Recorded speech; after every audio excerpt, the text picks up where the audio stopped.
Hello and welcome. I'm Elsie Burrows with the Travel and Tourism Research Association. TTRA unites the best and brightest in the travel and tourism industry. If you would like to learn more or become a member, please visit TTRA.com. Welcome to the U.S. Tourism Workforce Research and Insights on the Sector's Impact and Future session, a webinar brought to you from the TTRA International Workforce Think Tank.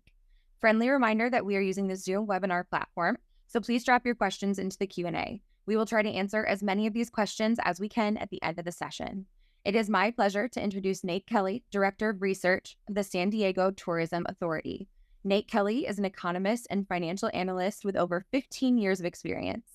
As Director of Research at the San Diego Tourism Authority, Nate brings invaluable insights from his extensive background in finance and economics. His career spans roles at Moody's, JP Morgan, and UBS, where he led research and stress testing efforts. Now, at the heart of the tourism industry, Nate's expertise provides a unique perspective on the evolving nature of tourism jobs. Now, I'll hand this over to Anna Blunt, co-chair of our TTRA Think Tank Task Force.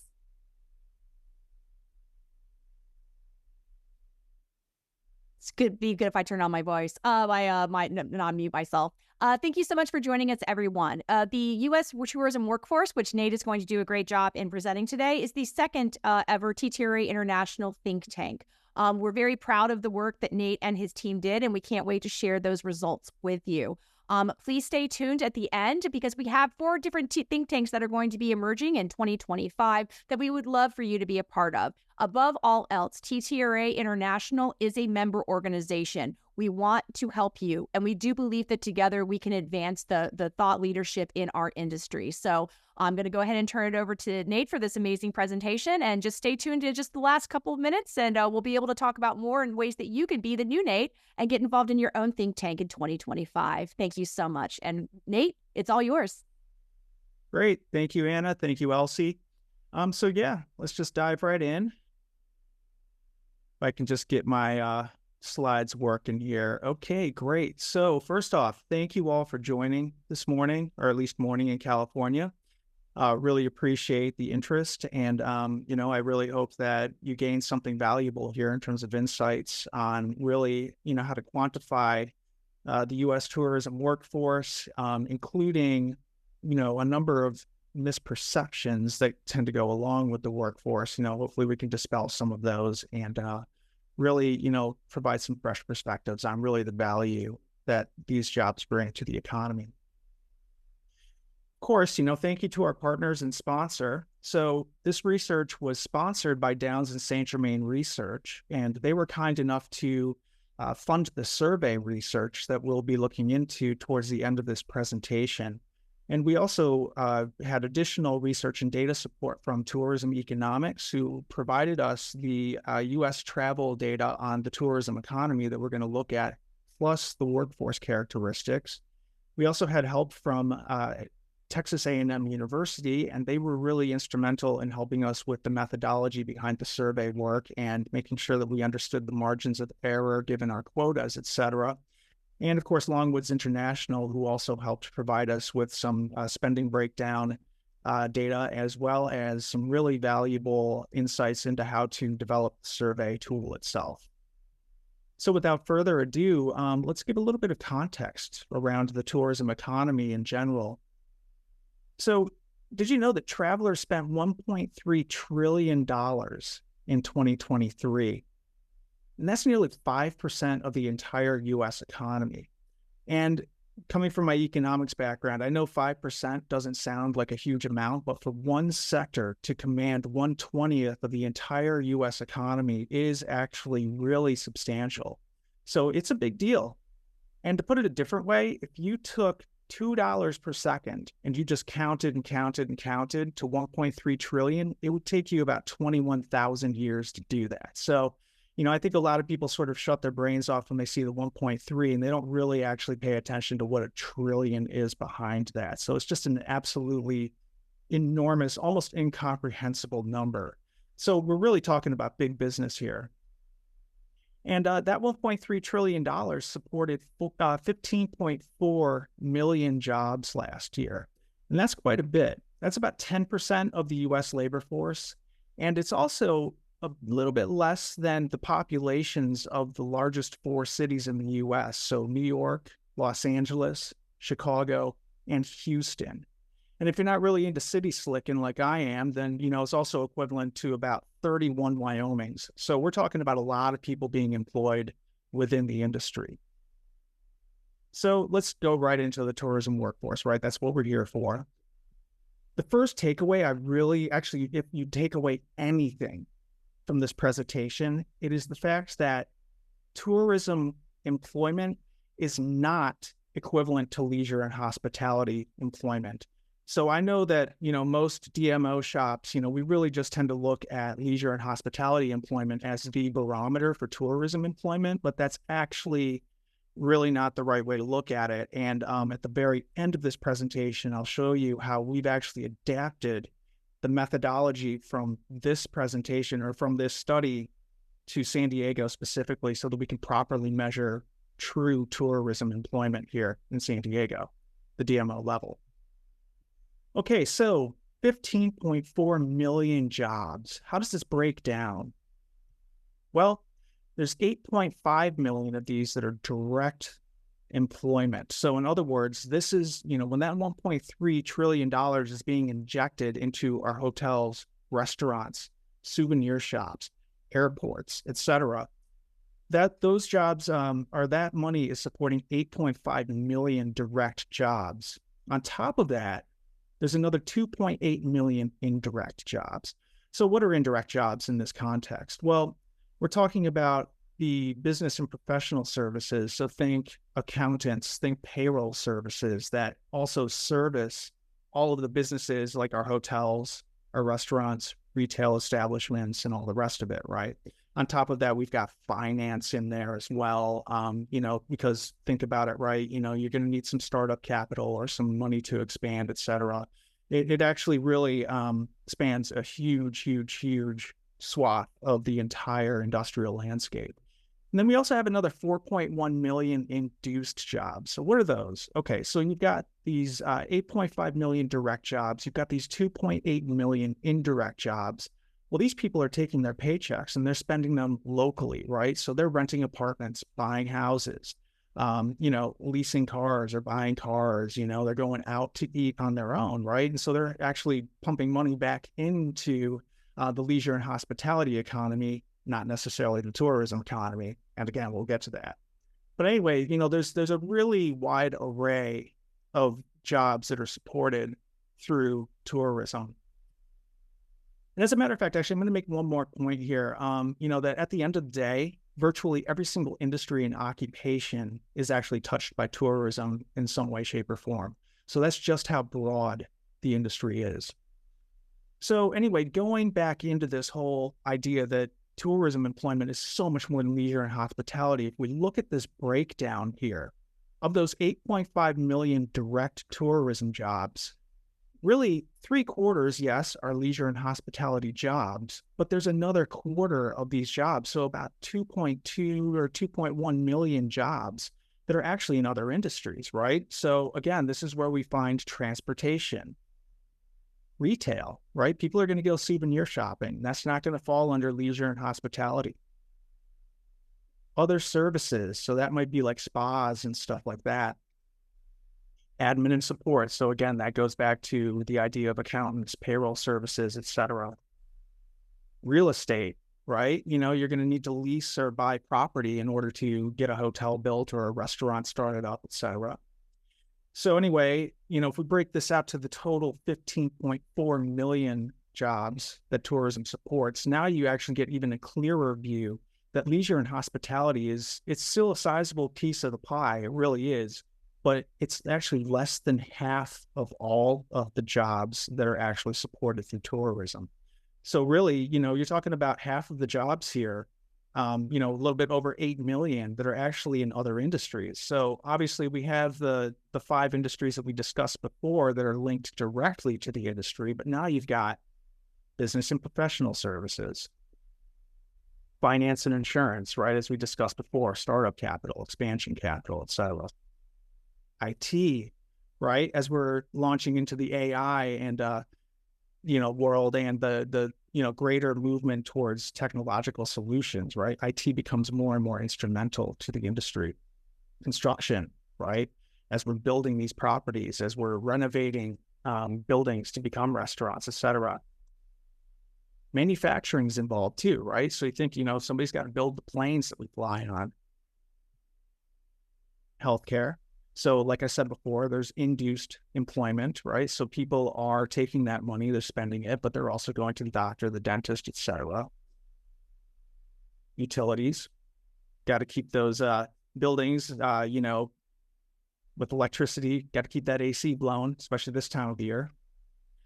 Government gets involved, right? So we all know about TOT taxes. We all know about TMD assessments, et cetera.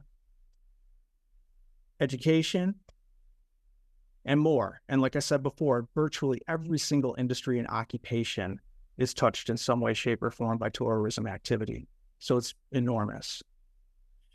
Also, though, on the other side of the coin here, not all leisure and hospitality is tourism, right? So this is what I'm talking about. The two are not equal. As a matter of fact, only a little bit more than a third of leisure and hospitality jobs are actually supported directly by tourism. The rest is non-tourism related. So it's actually local populations that are feeding into the employment and supporting the jobs within leisure and hospitality. So if we break down leisure and hospitality employment, yes, accommodation is essentially going to be 100% tourism based, with the exception of maybe a few people like, there are the staycationers, et cetera. I do that from time to time, but nonetheless, it's essentially a rounding error. So really it is accommodation focused.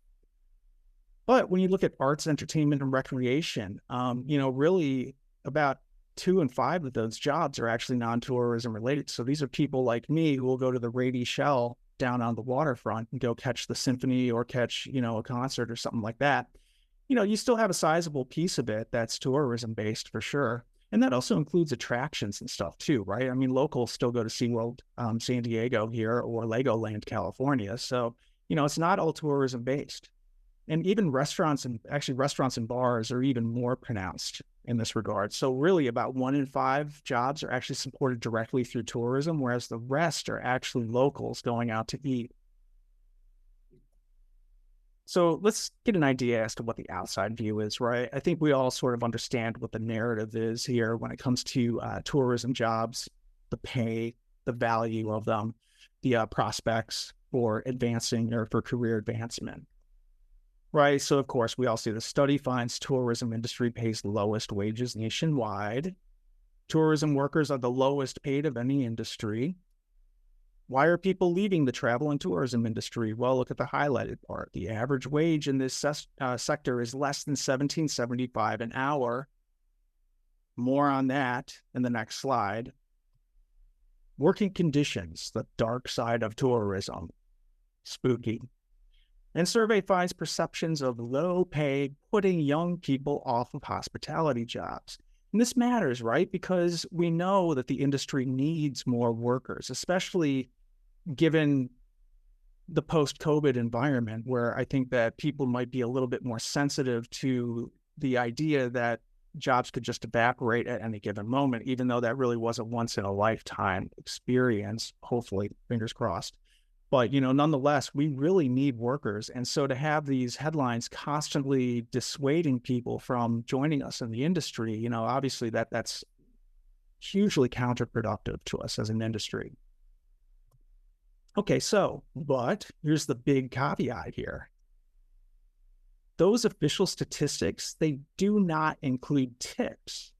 That's a huge deal. That's a huge missing piece. And so through the research that we did, through the survey research, if you look at leisure and hospitality as a whole here, on average, workers were making an additional $9.10 per hour in tips, or another $345 a week. And that's just in tips alone. So that really brings the actual effective average wage for leisure and hospitality up to about $31 an hour. And that's more than 40% higher than the BLS reports. The weekly number is even more pronounced here, where you're talking about relatively, $900 a week, but that is 62% higher than what the BLS reports. So all these reports of these jobs being, $16, $17 an hour, it's not true. The BLS does not measure tips.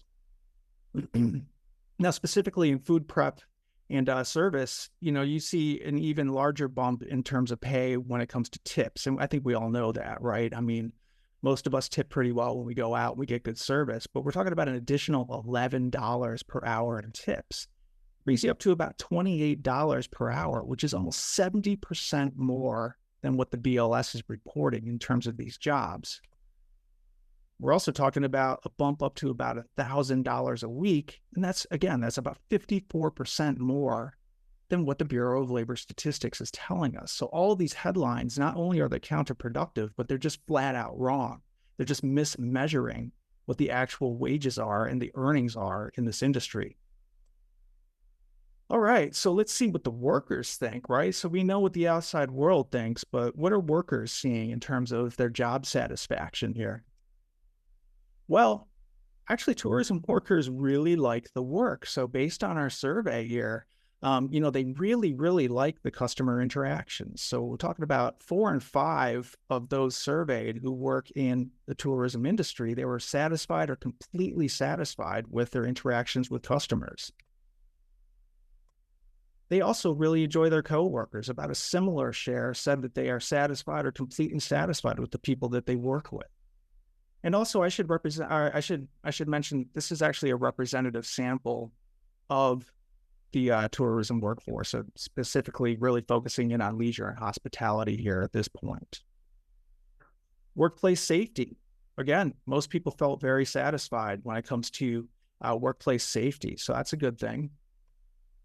Even the commute, despite the picture here, which is San Diego, incidentally, about 4 in 5, again, satisfied, completely satisfied. They don't mind the commute.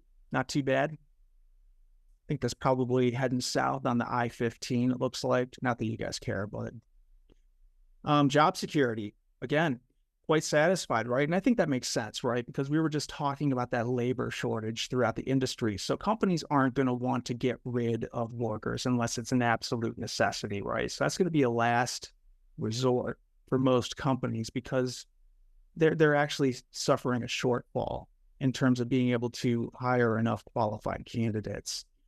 So, job security, again, people feel secure in their jobs within the industry. And that also, contradicts, each one of these really contradicts what those headlines were saying too. So there's a huge disconnect here, right? And really the story that should be evangelized is that these jobs are actually enjoyable to the people who work within them, despite what the so-called experts may say on the outside. Another thing, even bosses and supervisors, they got high marks. 70% satisfied, completely satisfied. I don't know, maybe the respondents didn't quite believe in the anonymity of their responses here, but yeah, bosses, supervisors, they like them. Okay, so what about the pay, right? I mean, that's the big story here, and that's what the headlines are all telling us, that, nobody wants to work in tourism because the pay is too low. Well, I don't know, more than half were satisfied or completely satisfied. And again, going back to those metrics, the numbers really aren't too bad, right? I mean, especially, if you're a student, you're looking for a part-time job, or even, not everybody wants a full-time job, right? Let's keep that in mind, right? A lot of people just want to have a job where they can get out, they make just enough money to supplement their household income. They may be a secondary earner. There's a lot of reasons why, people, once they include the tips and stuff, are perfectly happy with what they're earning. And, especially again, going back to students, I think $1,000 a week working in food services, is really not too bad, right? And that's an average too, right? I mean, you got to keep in mind that, there's a range there, and there are people who make substantially more than that on a weekly basis or an hourly basis. Okay. So really, where is the problem when it comes to these types of jobs? Well, it's actually the stress. I think anybody who's worked back of house in a restaurant or even front of house, right? It's a fast-paced environment. You've got to keep going. If you're working at a hotel and there's a line of people ready to check in and they're fresh off the plane, and all they want to do is get into their room and they want to take a shower and all of that, I mean, it can get a little bit stressful during the busy times. But, that's really the weakest part of anything that anybody had to say about these jobs when it came down to the survey. So I think that that's actually really illuminating here, that despite the stress, people still enjoy the work overall. And I think that that's a really important point that we need to get across to not just potential workers in the industry, but also to everybody from the journalists, so from the journalism community all the way out to our elected officials, so that they can actually shift that narrative to reflect the reality. And that is something that we've really worked hard here in San Diego to do. So following our San Diego edition of the workforce study, which really sort of served as the foundation and the launching point for what we did on a national level, we got op-eds into our newspapers. We talked to our mayor and our city council, and we got it to a point where now when they refer to tourism jobs, and this happened even this summer, they were talking about the good paying jobs that are available out there and the fact that companies are really looking to hire people. So, we've completely flipped the narrative here in San Diego. And so, I think that's a good thing, just to shatter those misperceptions and misconceptions about what these jobs offer. So again, about half are dissatisfied or completely dissatisfied with the stress. And that really is about the highest negative ranking category within this whole survey. Okay, so let's jump into the technology portion of this. We've seen such a radical shift in the adoption of new technologies. And I know that people are really focused on AI, but there really are other technologies too that are infiltrating the sector. And I think that's a good thing. Interestingly enough, that's actually really consistent with some research that I did when I worked at our EDC here in San Diego. We did a series of AI studies. And, one of the things that we found in our benchmark study that studied every single industry was that AI adoption and implementation was actually among the lowest in tourism, but it had been being adopted and implemented at a much faster rate than the other industries that had a higher infiltration rate or penetration rate of AI. So I think that we're seeing that continue. And I think that tourism is actually playing catch up. And these studies were done several years ago. So I think it'll be really interesting to see how that, that number or that metric has shifted over the past few years. I'd imagine it's pretty, I would imagine it's measurable, perhaps significant. But the reality too is that adoption rates here of these new technologies, they're higher among larger companies, right? So larger tourism related companies, especially those in hospitality and transportation, are more likely to use AI technologies than others. So this includes applications like customer chatbots, personalization, so recommendation engines, stuff like that, operational automation, and predictive analytics. So, for pricing and maintenance, et cetera. And we'll go a little bit deeper into each one of these. Although there is growing interest among small and medium enterprises. So businesses that are, smaller, they're getting into the game now too, as it becomes more accessible. So, the adoption rate has been increasing due to cloud-based AI solutions and stuff like that. So again, accessibility is getting better. And as that happens, I think there's going to be an evening out in terms of the business size that is actually in the AI and higher technology games here. So let's break this down a little bit. There are actually some really interesting business use cases as to how AI is being used. So in terms of airlines, they use AI algorithms to analyze various factors, right? So they look at booking patterns, even flight search data, competitor pricing, external events to adjust their ticket prices in real time. So external events being like a Taylor Swift concert, right? We all seen just how much of an economic, she's basically her own economy, right? So airlines are going to adjust accordingly. And so this approach actually allows the airline to optimize seat occupancy and maximize revenue per flight. And actually, it's really interesting. Airlines have reported an improvement in revenue management, with some experiencing increases in revenue by up to 10% through dynamic pricing strategies. Airlines also use AI to do something really interesting here, predictive maintenance. So just like our cars, which are basically driving computers at this point, so are airplanes. And what's really interesting is you can feed enormous amounts of data into these machine learning models. And what they can do from that is they can actually determine at which point an airplane actually, or a jet, needs to be brought in for maintenance. Because a grounded jet, interestingly enough, this is I don't know, this sort of amazed me when I saw this number, but a grounded jet costs an airline about $3,000 per hour. So the more that you can reduce the amount of time that a jet is grounded, or even just avoid it altogether, that's huge for the bottom line for these airlines. Hotels, they integrate AI-powered smart room technology, for instance. They allow guests to control lighting, temperature, entertainment systems via voice commands or a smartphone app. And the system also learns from guest preferences, right? So as we all click open our Hilton app, for instance, right? We set everything up in our room more and more. Then there's going to be AI in the background. It's going to say, okay, we know that when Nate gets into the room, he immediately wants to drop the AC down to 60 degrees so that he's not sweating through his shirt. And, on top of it, he wants the lights dim.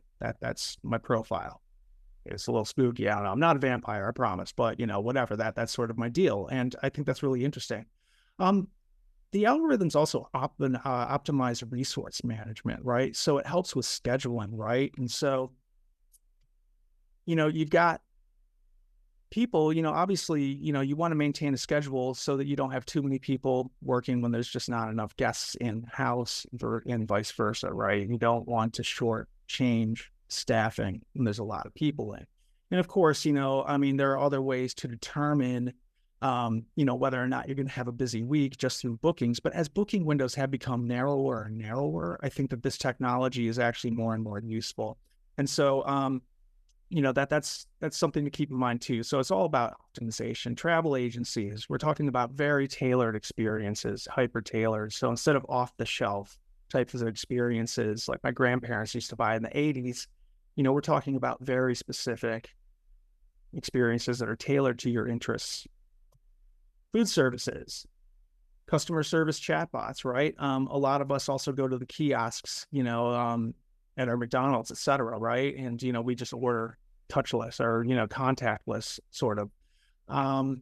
Predictive analytics again, right? Being able to predict how much inventory, so how much food to order. And that also reduces waste too. So that's actually really beneficial from a sustainability standpoint. Robotics, right? So you got robots chopping up your salads now, right? Which also tends to reduce injury in the workplace too, right? So that's a good thing as well.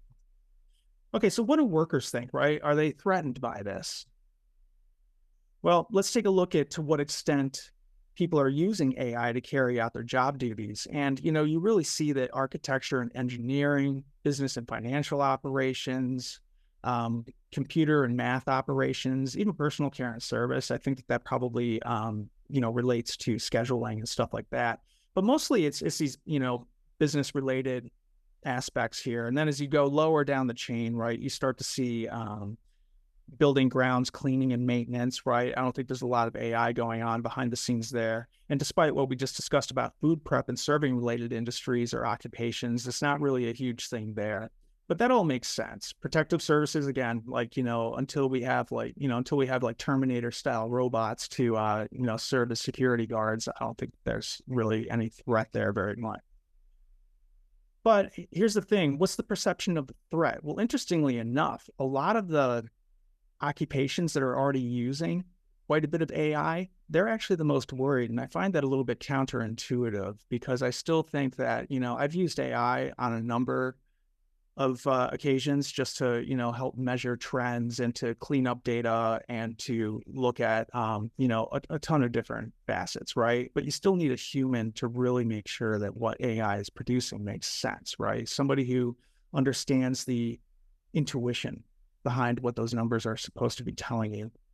But nonetheless, really at the end of the day, I think the key takeaway here is that with the exception of these first four, seems to be relatively flat. It's like, it doesn't really quite matter what the occupation is. And it really looks like people are equally, inclined to say that they feel threatened by it as opposed to not threatened by it. In other words, I think that people really just are uncertain. And I think that's really what is causing the agita, so to speak, more than anything. It's not an actual real threat that they see from AI. It's just they're not quite sure. Okay, so some other considerations, and we'll keep it moving here because I know that we want to have some time for Q&A and all the rest of it. But, human resources, right? AI is going to become much more prevalent in being able to sift through large number of resumes. I could tell you, as somebody who's trying to hire for a position right now, I cannot wait. Oh my God, I cannot wait for AI just to go through and just spit out 10 resumes that I'm really, where they really match up with the skills and experience that I'm actually looking for. Marketing, I think we all know, right? We've seen, people like Jeanette Rausch from New York City. She talks about it a lot. There's so many applications for AI when it comes to marketing. They're fantastic. Privacy and data security, though, is something to actually think about here. I think that this is something that, as we keep pumping information into these machine learning and AI models, they're going to hold on to it, right? That's the whole point, is to keep obtaining information so you can better refine your models in the background. So you got to be really, really careful with what you share. And also ethical use of AI. At the end of the day, right, these are human created models. They're biases, right? So for instance, going back to the human resources example right there, well, there could be inherent bias in terms of the types of candidates that AI pulls out based upon the biases of the writer of that code. So interestingly enough, there are actually more and more courses that are coming up in data science and computer science curricula that actually are, ethics and AI. Layoffs. Ooh, everybody's scared that they're going to have their job automated away by AI. I actually don't believe that to be the case. And I'm going to cite that EDC research that I worked on a few years ago. At the end of the day, when we asked businesses whether or not AI was actually a net job creator or destroyer, overwhelmingly companies said that they were actually creating way more positions to help deal with the transition into a post-AI world. Now, that's net job creation, right? So I think the important consideration here is not so much that there's going to be a mass layoff, but people need to be upskilled. Workers need to be upskilled. They need to be trained because, granted, they are sort of the subject matter experts. They're the people that have been doing their jobs for however long, right? So it only makes sense that they would be the people that would help to oversee the AI or the robotics, et cetera, just to make sure that it's all working properly. Okay, so how do we apply this at the DMO level, right? And I think that's the big question. Because again, I think that looking at leisure and hospitality is a little bit of an archaic take on what tourism employment really is.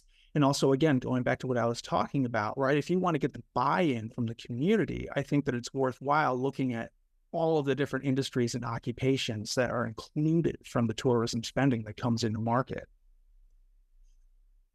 Okay, so what's interesting is that, I've been looking at this in terms of total tourism employment, right? So I've been doing essentially what was done for the U.S. travel economic impact analysis. And, you can do that through a number of different tools. But if you take your visitor spending from your visitor profile, et cetera, pop that in, and then, now you're getting estimates of your actual tourism employment, not just leisure and hospitality. And you can see here, right, you've got a nice seasonality to it. And this is specific to San Diego. This is a little bit of a prototype here, honestly, but still, nonetheless, we're starting to home in on it. And this is a report that I'm going to start generating for our stakeholders and for the industry at large here at home. But it's a true employment barometer for what's actually happening in terms of tourism spending. You can also look at it as a percent of total employment too, right? I think that everybody's sort of interested to see what share of jobs is attributable to tourism within their DMO's economy. That's another important thing to keep in mind. And again, right, you also get an idea as to what the seasonal patterns are and what the expectations can be for employment going forward. You can also do the breakdown like I did before, right? Where you can look at leisure and hospitality versus other industries. It's just a little bit higher here in San Diego than it is across the country, but that's also because we do have a specialization in tourism here in San Diego. It's a much bigger piece of the economic pie than it is in a lot of other areas of the country. But nonetheless, we're still able to break this down and show that, really 2 in 5 jobs that are supported through tourism spending are actually in a bunch of other industries. And we can list those industries out. And again, we can also do that flip, right? Where we can get an idea as to, well, what percent of jobs are actually supported directly by tourism and leisure and hospitality versus non-tourism. So how much of that is local spending at our restaurants, bars, at our attractions, et cetera. So there's a lot of different ways and a lot of different insights you can use to share with either your stakeholders, your board members, your city, state government, whoever is, helping to fund you, or your TMD board, if that's your funding vehicle.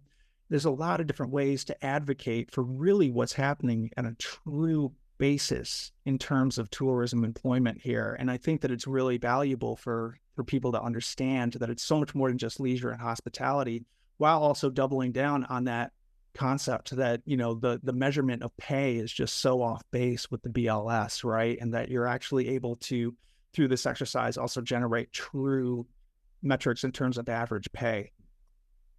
So again, right, you can do this breakdown by industry. You can look at it in terms of direct jobs, indirect, induced, year-over-year change by industry, and you get all sorts of other information too, that we're generating here, like, the direct number of jobs, indirect, induced, like I said before, and this is over the prior 12 months. So we're sort of getting a holistic average view.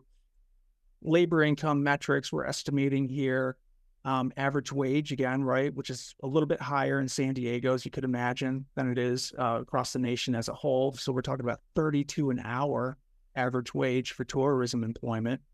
And I think that really resonates, right? Because when you're talking about tourism funding as well, right, for the DMOs, I think that this is something to keep front and center in front of people, that these are the jobs that we're supporting. They're really, really good paying jobs, right? And so it helps to advocate strongly from the DMO stance. You can, look at the direct spend, total economic impact. And so this is all stuff that we're working on here in San Diego. And, I know that we don't have much time here. Maybe it'll show up in the Q&A section, but, if any of you are going to Esto next week, please, come find me. I'll be there. If you want to discuss a little bit more about the direct applications on the DMO level, I'm really happy to do that. I think that's part of the thrust behind this entire think tank, right, is to be able to disseminate knowledge and information to people and, help establish a different standard in terms of how we're measuring our, tourism's actual impact and our impact to the economy by bringing tourism to our destinations. So again, I just want to take a moment to thank everybody who was involved in this think tank study and, really making it possible. It was not a solo effort by any stretch of the imagination. So first, I would really like to extend my heartfelt gratitude to Erin Dinkle, who is the Director of Research at Downs and St. Germain Research.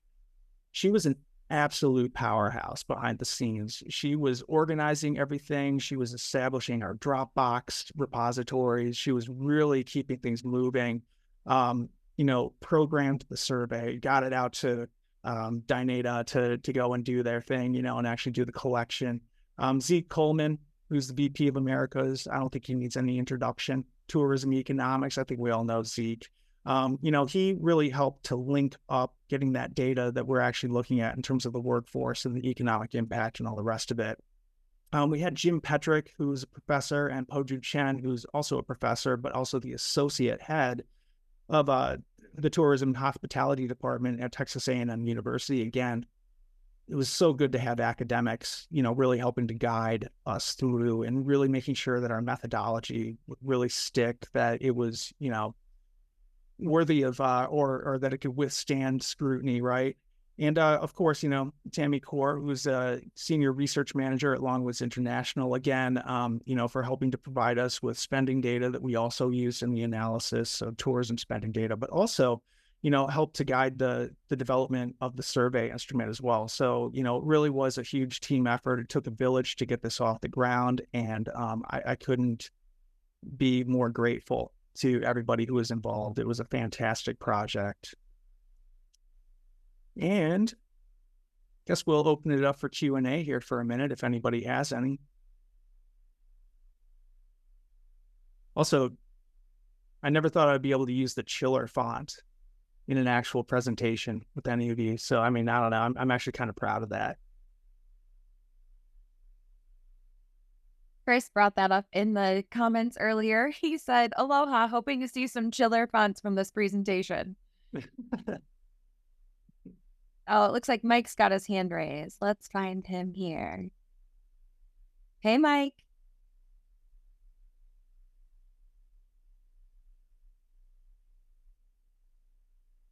No question, really. Just wanted to say thanks for sharing your insights. Really, really informative stuff and thought-provoking. So looking forward to hearing the outcomes from the sessions at ESTO for sure. So thank you. Yeah, great. Thank you very much. Anybody not asleep yet? Feel free, chime in. I'm ready to defend my dissertation, so to speak.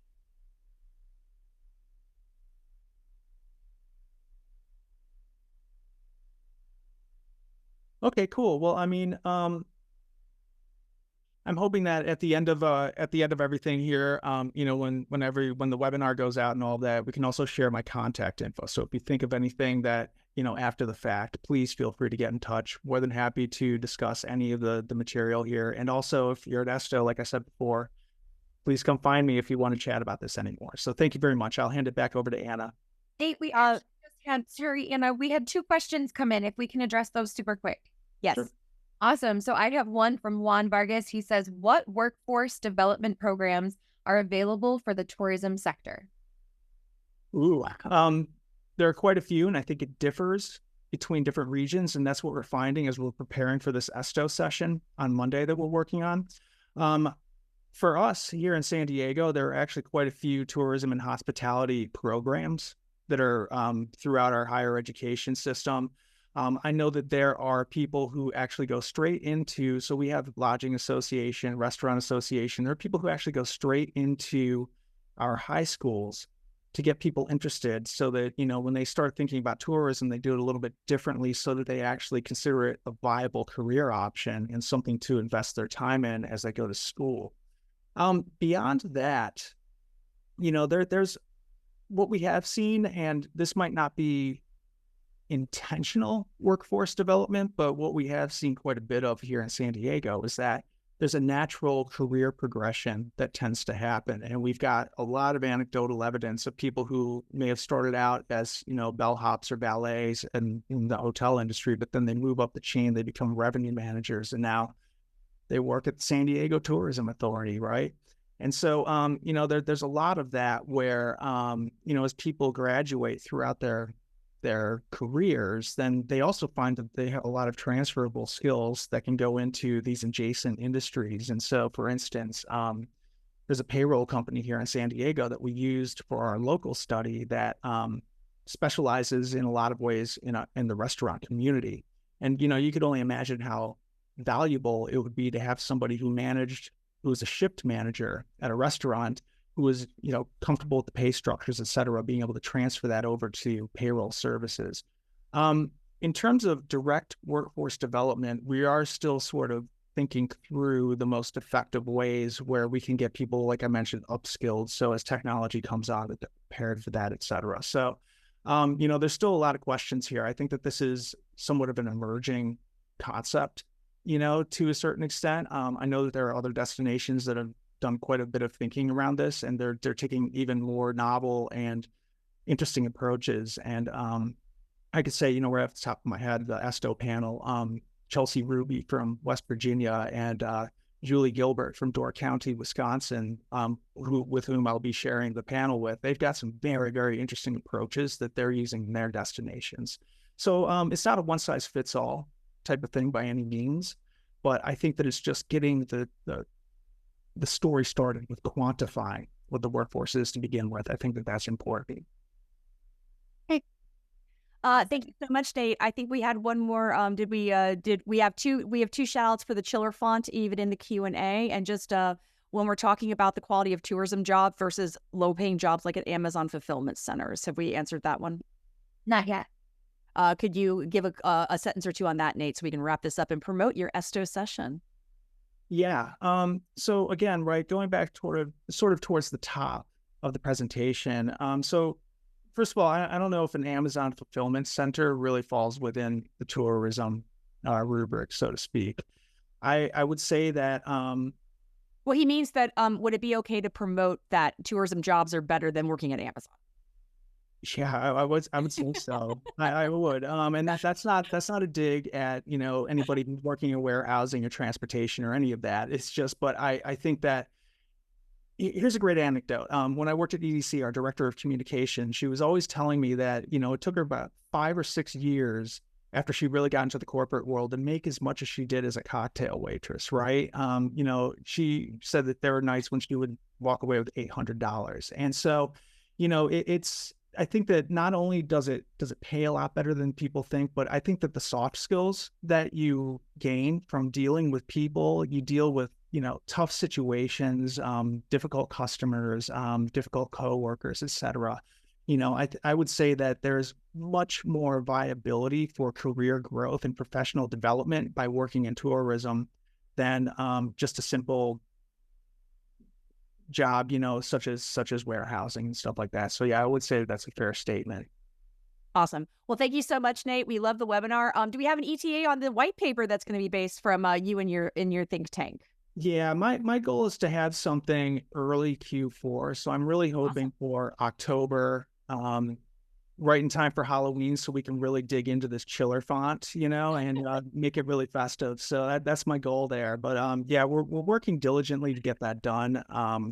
So that'll be forthcoming. But we'll be sure to, you know, take out the megaphone and hit that hard once it comes out, so everybody can download it.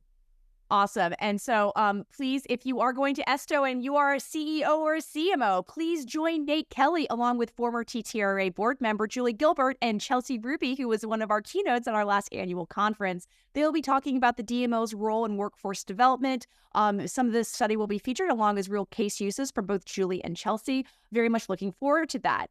If you are not a CEO or a CMO, there is the other think tank that's currently active with TTRA. On the next slide, you are going to see is going to be Michael Radowski and my fellow co-chair of the TTRA Think Tank Task Force, Whitney Nolenberg, and they're going to be talking about making data decisions on a shoestring budget. Also, we are going to be main stage with this think tank as well, coming from the DMO Toolkit think tank, the first think tank with TTRA. We will be on 9/11 on September for STS Connections in Auburn, Alabama on main stage. Joining us on that will be Mike, Whitney, me, and also Cody Gray, who is an STS board member. Now comes times for the next webinar. We're going to be kind of talking about this. Go ahead. We had TTRA make this because it's kind of funny where it's like, go ahead forward. It's like think tanks, you, me, free time. Listen, if you're not in TTRA and I'm not volunteering you for something, literally, are you even in TTRA? But that's a joke. But the truth of it is that, as I mentioned from the beginning, TTRA is a member organization. We only exist to benefit our members such as you. And we want to be able to give you all these opportunities. I think Nate said it so well when it comes to the fact that when practitioners and academics come together and really take the time to think about a topic, we're able to advance the industry.